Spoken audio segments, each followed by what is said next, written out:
Hello everybody and welcome back to my channel. My name is Chloe.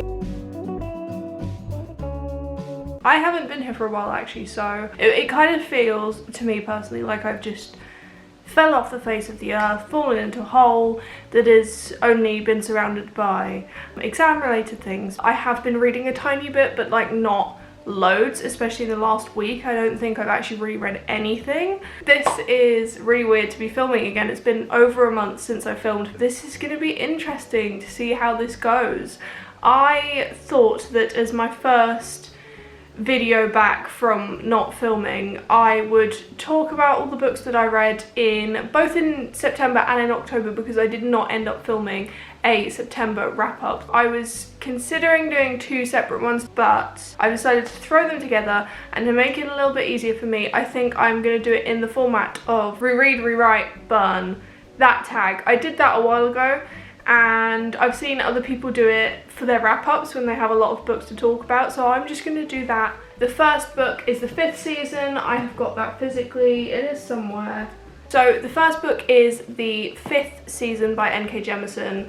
This is basically a fantasy book which is about a world where these things called seasons happen, which is basically like the end of the world, but the world kind of like reshapes itself. It's very dense.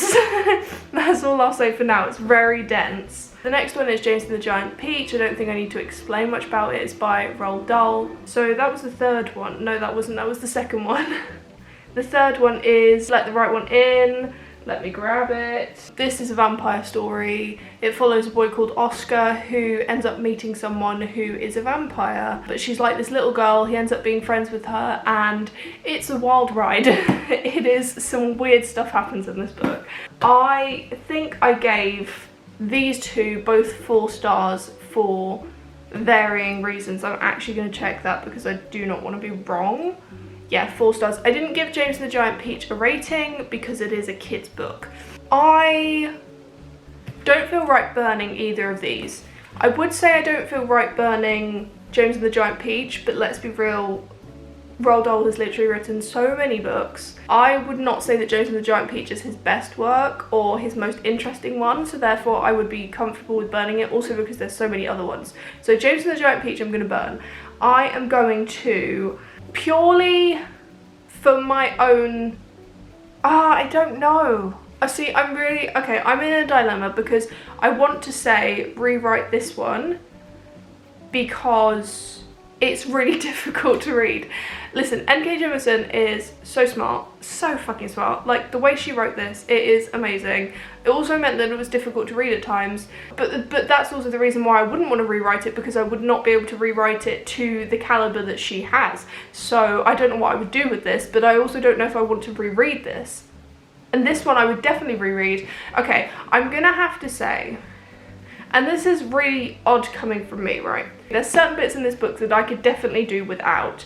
There are some not very pleasant things in it that do not pertain to the actual main plot. I mean, it says something about the characters that are in it, and it kind of gives you an idea that one of the characters in it is like such a scumbag that he deserves to die. But it's not necessary within the plot, so I'd say I'd rewrite that for this. The reason why I say it's kind of weird coming from me is because I read a lot of Stephen King, and I'm kind of like, do you know what, I don't really care because I enjoy the rest of it, so I can see past the like not very necessary things. But I am going to say, just for the sake of being in this dilemma, that I would reread this and I'd rewrite that, but more a case of I wouldn't do either with this and I would do both with this. The Invisible Life of Addie LaRue by V.E. Schwab. Enjoyable book. I gave this 5 stars. For some reason I thought I gave it 4 stars. It says on Goodreads I gave it 5 stars, so I'm just going to trust my past self. A Little Life by Hanya Yanagihara. This chunky, sad book. Very sad. Extremely sad. And The Nature of Witches. So what's my choices? My choices are The Invisible Life of Addie LaRue, The Nature of Witches, and A Little Life. I gave both The Invisible Life of Addie LaRue and A Little Life 5 stars, and I gave The Nature of Witches 4 stars. Listen, my star rating doesn't always add up to my personal opinions of a book. However, for this, it really does. The Nature of Witches is definitely the one that I would burn. I thought it was very good.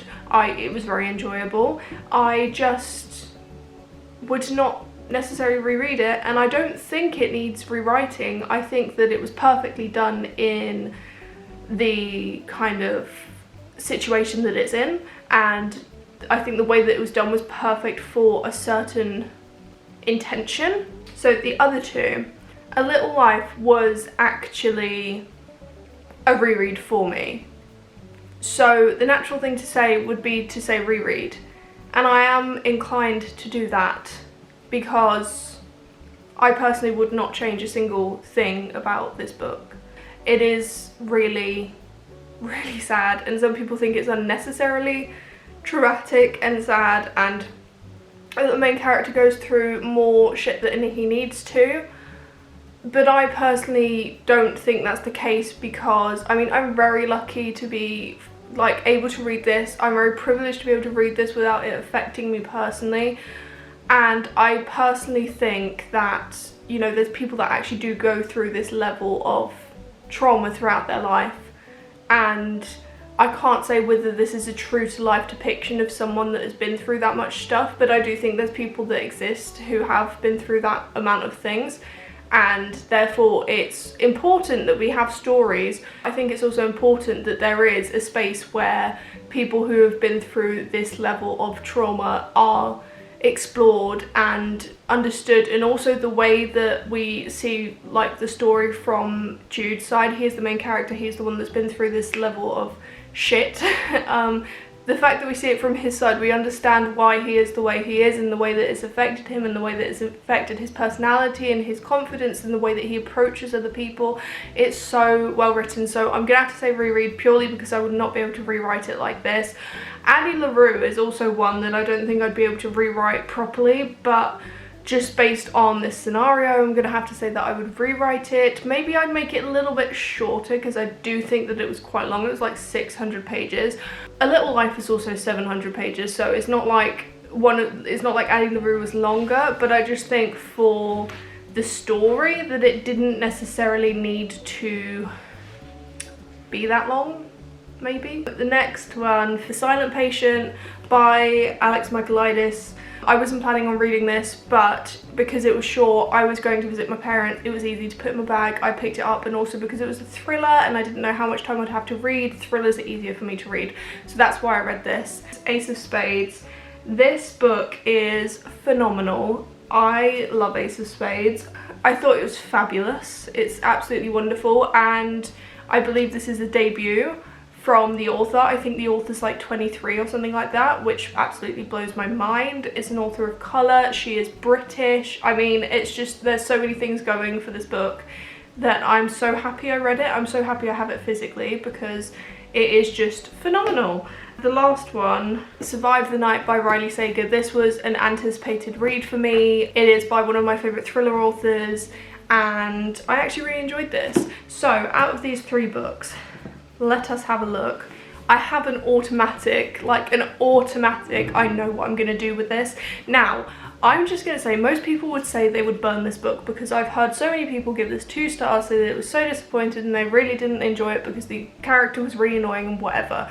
I can kind of see why the character was annoying, but I also feel like she was annoying for a reason, and I think the fact that so many people were annoyed by her proves that if Riley Sager had the intention to annoy people, he did his job. That for me is good writing.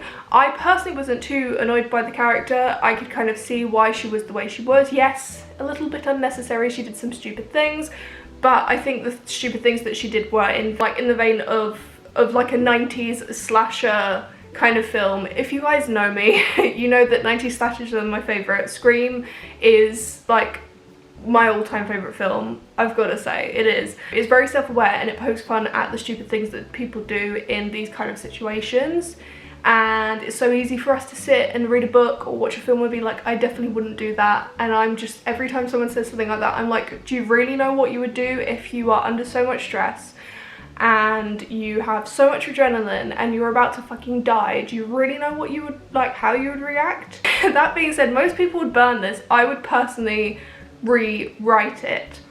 I don't know how I would rewrite it. Maybe make the character a little bit less annoying, maybe. And the one that I'm gonna burn is for sure The Silent Patient. Just to reference, I gave this 4 stars. I gave The Silent Patient like 3 stars. Like 3 stars, which again, not too bad, but I'm also not very mean when it comes to ratings. So 3 stars is kind of like the lower end. I think the ending is the thing that really brought it up from a 2 star, otherwise it would have been 2 star. I just wasn't feeling this. I wasn't thinking that it was super. People really love this author for some reason, and you know what? Fine. Have your opinions. I don't have the same ones. But it just wasn't as thrilling as I thought it was going to be, and it disappointed me, and that's sad. The book that I would reread is Ace of Spades. Gave this 5 stars. One of my favourites of the year so far. It's just so phenomenal. It deserves all the hype that it's been getting. I can't wait to read more of the author's work. The fact that this is her debut is just absolutely crazy. Like, it's so crazy, but it just proves that there's some people that really have something to say. The topics that come across in this, and it talks about so many different things. It's very intersectional. It talks about race, it talks about sexuality, it talks about wealth, and it's just very interesting. It was very interesting and very enjoyable, and it walks that really fine line of being enjoyable and being able to read it relatively quickly and consume it in a way that is, you know, fun, but also dealing with some topics that are really important and can be really serious and quite heavy at certain times. So I think she did a very good job. Harrow Lake is the next one. I gave this 4 stars. It was very enjoyable. It's very nice and short. It's got yellow sprayed edges. It's got some creepy vibes going on. The next one, Coraline, the next one. Do I need to explain what Coraline's about? I don't think so. If you haven't heard of Coraline, then you are either, like, you've either just been born or you're super old. No offense. This is gonna be difficult. A Dowry of Blood. Gave this 5 stars. I gave Coraline 4 stars, by the way.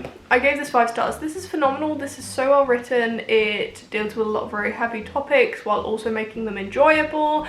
It is really a testament to, I mean, the author's writing.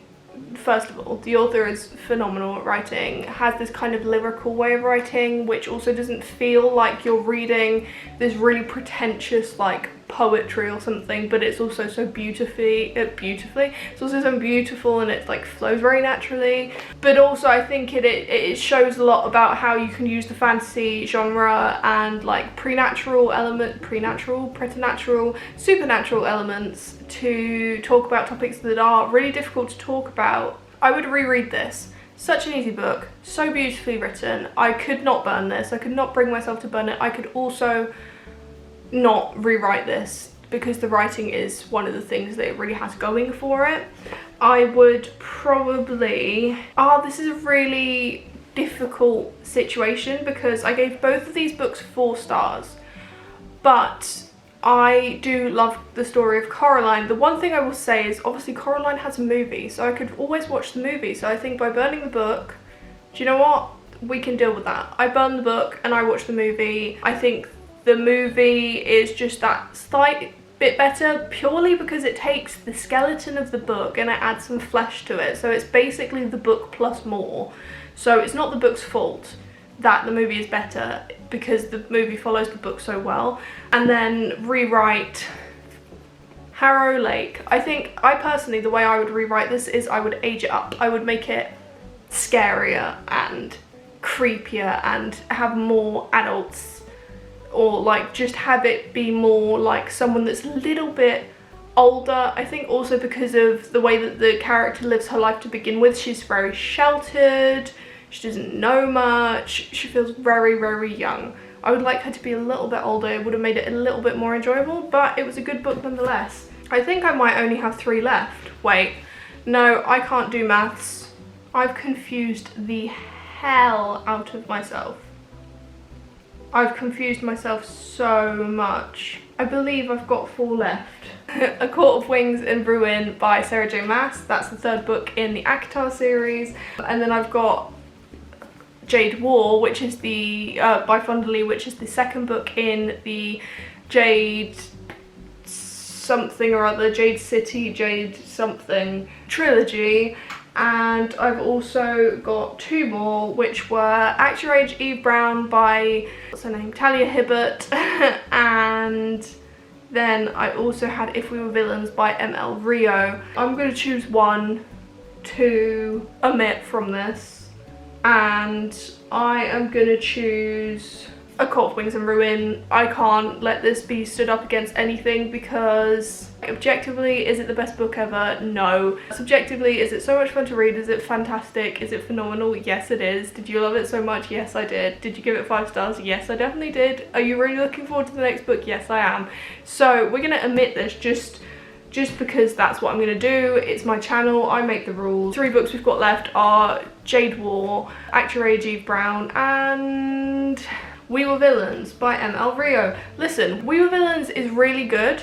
It's a really solid story. It's just very, very similar to The Secret History by Donna Tartt, and The Secret History is the better one. It's also the kind of original one, and I just felt like there was too many similarities. A main character that was named after an animal. There were like 2 of the main characters that were like in the same family. Very similar things happen. It's got that kind of like pretentious feel to it. Like the characters are very proud of the fact that they go to this prestigious school. There's not that many people that are in the group of what they do, and it's very exclusive, and I just think based on that I can burn it because I can always read The Secret History because that is the better version. Purely based on the fact that I cannot see myself rereading this at the moment. I'm gonna read obviously the 3rd book in the series, but I can't see myself rereading this. Maybe at some point, but I'm not one for rereading fantasy series. I'm going to say rewrite this. What I would rewrite about it, I really don't know, because this is a really great book. But I will say that Act Your Age, Eve Brown for me was just a lot easier to read. It was really well written, so I wouldn't want to rewrite that anyway. So I'm going to reread Eve Brown, and I'm going to rewrite Jade War. And I'm finally done. They were all the books that I read in September and October. It's really nice to be back on this channel, I'm not gonna lie. If you are new to my channel, then feel free to subscribe so that you can see more of my face. I promise I will be making a return. It might be a bit slower than usual, but I will be here. You can also follow my Instagram. There I am a lot more active, and I will see you in my next video.